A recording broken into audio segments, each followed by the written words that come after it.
तो hi friends, जैसे कि आपने देख ही लिया होगा हेडलाइन में, आज अपन पढ़ने वाले रोटेशन मोशन और उसके कुछ ये चार टॉपिक्स आज अपन कवर कर लेंगे।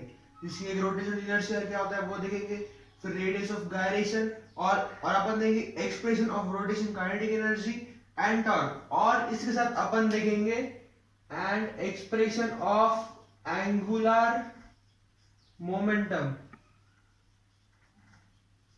और ये देखेंगे मोमेंट ऑफ फोर्स या फिर उसको अपन बोल सकते हैं टर्निंग इफेक्ट ऑफ फोर्स या फिर टॉर्क। तो चलो सबसे पहले अपन चालू करेंगे रोटेशनल इनर्शिया से। तो भाई, तो सबसे पहले देखो, जो अपना इनर्शिया है वो क्या होता है। ये एक प्रॉपर्टी ऑफ बॉडी है, मतलब किसी बॉडी के पास एक प्रॉपर्टी हो सकती है। ये एक 1D कंसेप्ट है और ये अनमेजरेबल है। ये एक अनमेजरेबल है और ये मास डिपेंडेंट भी है। ये सब चीजें याद रखना बच्चों। ये इनर्शिया मास डिपेंडेंट भी। अब नहीं, रोटेशन मोशन क्या है। सबसे पहली बात, रोटेशन मोशन क्या है। ऐसा मोशन जो कोई फिक्स एक्सिस के अराउंड रोटेट करे।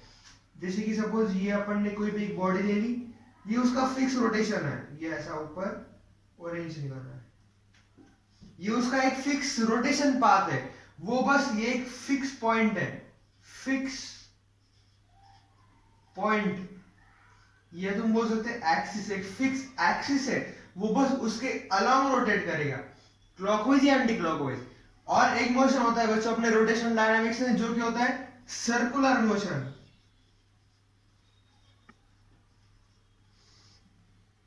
सर्कुलर मोशन है क्या, which does not has a fix axis या फिक्स पॉइंट ऑफ रोटेशन। जैसे कि देखो बच्च, तो फ्रेंड देखो, जैसे कि यहां पर ये वाले मोशन के लिए ये सेंटर पॉइंट है, ये वाले मोशन के लिए ये एक फिक्स पॉइंट है, मतलब उसके अंदर एक कोई भी पॉइंट फिक्स नहीं है, उसको बोलेंगे सर्कुलर मोशन। और जिसके अंदर फिक्स पॉइंट है, फिक्स एक्सिस फिक्स्ड है, उसका बोलेंगे रोटेशनल मोशन। देखते हैं रोटेशनल इनर्शिया।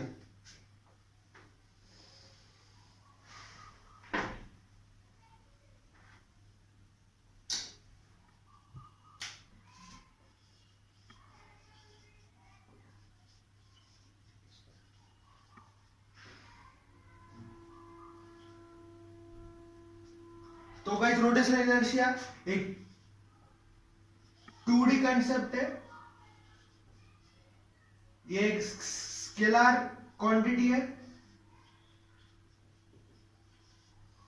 ये एक स्केलर क्वांटिटी है। और बच्चों, इसका एक फॉर्मूला होता है I = mr²। ये इसका फॉर्मूला होता है I = mr²। और अपन देंगे इसकी क्या बोलते हैं, unit, SI unit.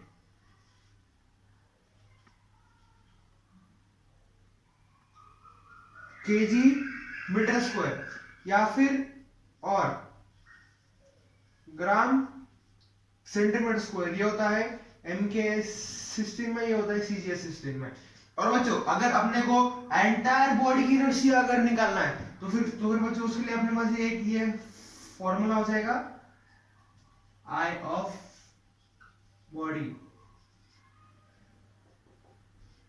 Summation of MI RI²। तो मान लो अपने पास ये कोई भी है बॉडी जो कि इसके अराउंड रोटेट कर रही है, ये इसका रेडियस होगा। अब यहाँ पर डिस्टेंस अलग है, यहाँ पर डिस्टेंस अलग है, यहाँ पर डिस्टेंस अलग है। मान लो ये R1 R2 R3, मान लो ये पॉइंट पर इसका मास कुछ अलग है, M1 M2 M3।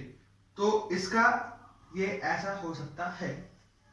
तो आज चले बढ़ते आगे, रेडियस ऑफ गायरेशन देखेंगे अपन। बस उसमें ज्यादा कुछ है नहीं, बस फॉर्मूला वगैरह देखेंगे अपन। रेडियस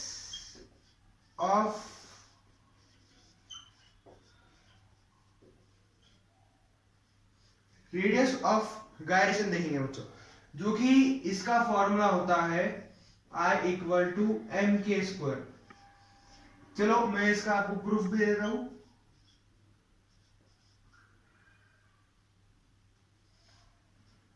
प्रूफ अभी देखो, एक अपन इसको ऐसा लिख सकते हैं K equal to I by M का अंडर रूट लिख सकते हैं। अब ये आई की वैल्यू इसमें ये पुट कर दो,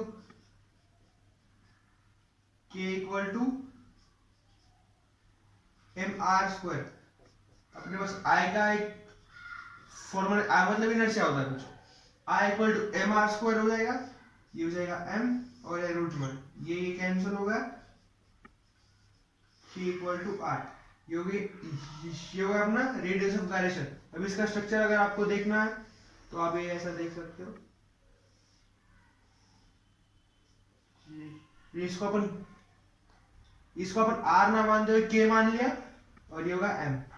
बस यही अपनो क्या करने का है। तो अपन देखेंगे अभी next point.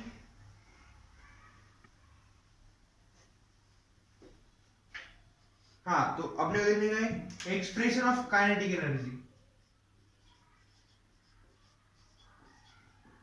Expression of kinetic energy देखेंगे बच्चों। ये का भी एक सिंपल सा कंसेप्ट है, जैसे कि आपको ये फॉर्मूला, बेसिक सा फॉर्मूला तो पता ही होगा, ये आपने पढ़ा होगा सेंटर ऑफ मास के कंसेप्ट में। V equal to R into omega होता है। अगर अपन ये इसको ऐसा मान ले, V1 equal to R one omega, omega तो वही रहेगा ना बच्चों, V2 equal to R two omega, तो ये हो जाएगा Vn into R N omega. अपना काइनेटिक एनर्जी का सिंपल सा फॉर्मूला क्या होता है, half into M into V square. तो v को अपन क्या ये वैल्यू पुट कर सकते, ऑब्वियसली कर सकते। ये लेंगे अपन फर्स्ट बॉडी के लिए, m इंटू m1 r1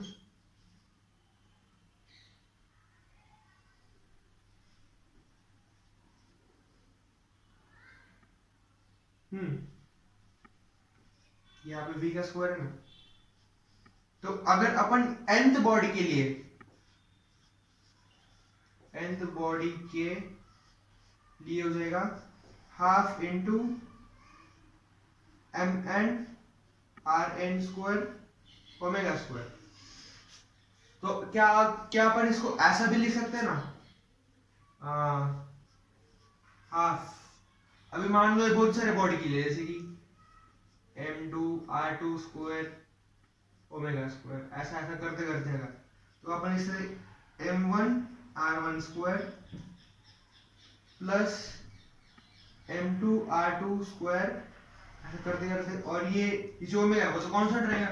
तो बच्चों अपन इसको क्या लिख सकते हैं, अपन इसको इनर्शिया लिख सकते हैं, जैसे कि हाफ इंटू आई इंटू ओमेगा स्क्वायर। ये हुआ है अपना एक्सप्रेशन, खत्म, बस इतना ही था। देखिए टॉर्क का बस फॉर्मूला देखेंगे हम बच्चों की, उसमें ज्यादा कुछ है नहीं एक्सप्रेस में, मतलब क्या है वो, ज्यादा कुछ है नहीं एक्सप्रेशन में। बस अपन टॉर्क का एक सिंपल सा फॉर्मूला देख लेंगे। और बच्चों ये टॉर्क का फॉर्मूला होता है आर इंटू एफ टी। ये एफ टी है टेंजेंशियल फोर्स, ये होगा एफ टी टेंजेंशियल फोर्स। तो अभी टॉर्क, हाँ, सबसे मेन और सबसे बड़ा एक्सप्रेशन अपन लेंगे, expression of angular momentum.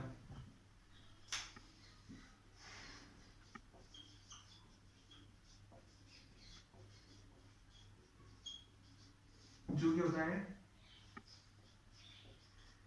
L equal to R into P, L vector R vector V. P है मोमेंटम, उसको अपन लेंगे m into v, p1 m1 v1। अब ये वैल्यू अपन इसमें भी पुट कर सकते हैं, तो चलिए कर लेते हैं। और L1 R1 इंटू R1, ये V1 को बना से लिख सकते हैं V equal to R into omega, तो ये होगा R इंटू ओमेगा, तो ये हो जाएगा एम आर ओमेगा, तो ये हो गया L1 R1 M R omega हो जाएगा, यानी क्या हो गया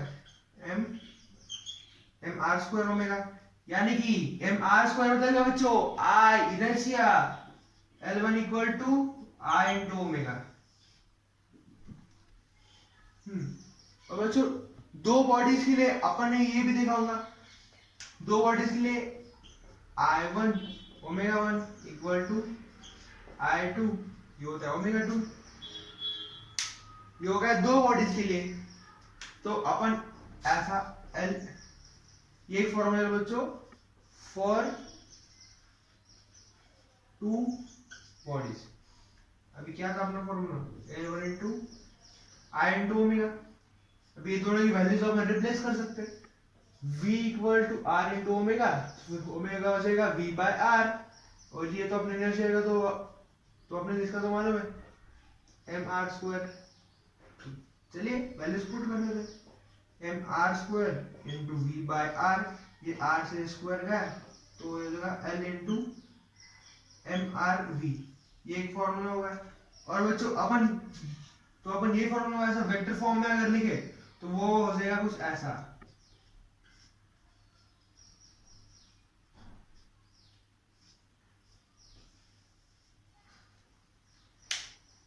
तो अपन करते आगे जो कि है इस वीडियो का last point, moment of force, या फिर अपन बोल सकते effect of force, moment of force moment of force, effect of force और टॉर्क। ये काफी इंपॉर्टेंट कंसेप्ट बच्चों, अगर आपको ये कंसेप्ट समझ गया तो फिर इसके आगे का रोटेशन मोशन आपको समझ में आएंगे, या फिर आप अगर यहीं पर अड़क गए तो आप अड़क जाओगे। तो बच्चों ध्यान से सुनना मैं क्या बोल रहा हूं, कोई भी ऑब्जेक्ट जैसे अपन लगा रहे फोर्स, तो बच्चों अगर अपन ये साइड से अगर लगा रहे फोर्स और ये हो जाएगा अपना axis of rotation, axis of rotation, और मान लेते हैं यहां से, और जिस पॉइंट पर अपन ये लगा रहे फोर्स वहां का डिस्टेंस मान लेंगे अपन आर, तो ये आर को अपन क्या बोलेंगे मोमेंट आर्म, ये हो जाएगा मोमेंट आर्म। तो बच्चों ध्यान से सुनो, अभी यहां पर अपन फोर्स लगा रहे हैं, यानी फोर्स के दो कंपाउंड हो जाएंगे, एक तो ये और ये ए और ये का बीच में, तो बच्चों ये वाला अपना जो होगा कंपाउंड वो हो जाएगा एफ कॉस थीटा, और ये वाला हो जाएगा एफ साइन थीटा। तो बच्चों ये नोट कर लो बच्चों कि अगर कोई भी compound of the force axis of rotation की परपेंडिकुलर है, एक्सिस ऑफ रोटेशन के परपेंडिकुलर है, तो वो कितना हो जाएगा जीरो हो जाएगा, जीरो। लिख लो बच्चों नोट फॉर्म में, if any component of force acting in the direction perpendicular to axis of rotation is zero। ये वाला कंपाउंड अपन बिल्कुल नहीं बताएंगे, क्योंकि देखो बच्चों अपन बस ये वाला कंपाउंड बनाएंगे एफ साइन थीटा, क्योंकि मान लो ये अपना है क्या है, ये अपना एक्सिस ऑफ रोटेशन, अगर मैं यहां से फोर्स लगाएगा तो वो बस ऐसे जाएगा, ऐसा थोड़ी जाएगा भाई, ये तो एक फिक्स पॉइंट है ना, फिक्स पॉइंट। एक सेकंड मैं आपको कोई एक बढ़िया सा एग्जांपल देता हूं, देखिए ये होगा अपना बैडमिंटन का बैट, यहां पर मेरा होगा एक्सिस ऑफ रोटेशन, यानी कि हो गया फिक्स पॉइंट, ये तो हिल नहीं सकता। और अपना जो ये फोर्स का कंपोनेंट वो लग रहा है ये साइड से, यानी कि ये अगर ऐसा लिया तो कहाँ जा रहा, ऐसे जा रहा इधर, मतलब ये वाला एफ साइन थीटा वाला कंपोनेंट एक्ट कर रहा, ये वाला तो जीरो हो ना, एफ कॉस थीटा तो जीरो हो रहा, वो थोड़ी ना अपन ऐसे फोर्स आगे जा रहा, वो तो ऊपर जा रहा ना भाई। तो बस ये वाला कंपोनेंट एक्ट करेगा वहां पर, एफ कॉस थीटा हो जाएगा जीरो। ये और अपन ने इसे साइन कन्वेंशन,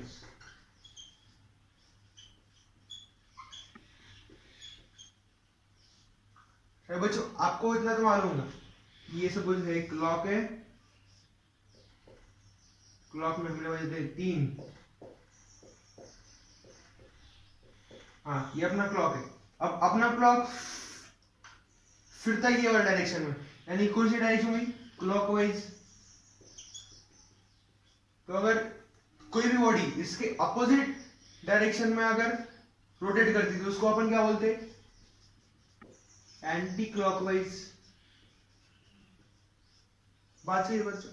अब देखो ये अगर रोटेशन एंटी क्लॉकवाइज फिरेगा, कौन सा, एंटी क्लॉकवाइज, मतलब ऐसा ये वाला डायरेक्शन में इधर,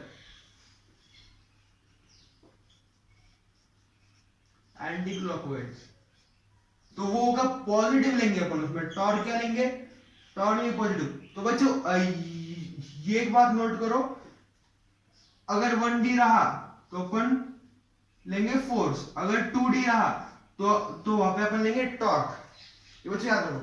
तो बच्चों यहां पर अपन लेंगे टॉर्क जो कि हो जाएगा पॉजिटिव फॉर एंटी क्लॉकवाइज के लिए, और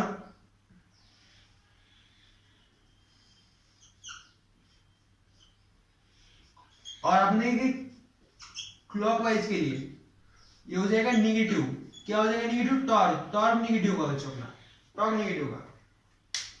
ये एक सबसे महत्वपूर्ण कंसेप्ट है, इसको याद रखना और समझने की कोशिश करना। नेक्स्ट वीडियो पर लेंगे इसके आगे कंसेप्ट और कुछ क्वेश्चन भी कराऊंगा मैं, आप बिल्कुल सुनो। अगर आपको पसंद आया तो लाइक करो, सब्सक्राइब करो, शेयर करो, कमेंट करो। Thank you.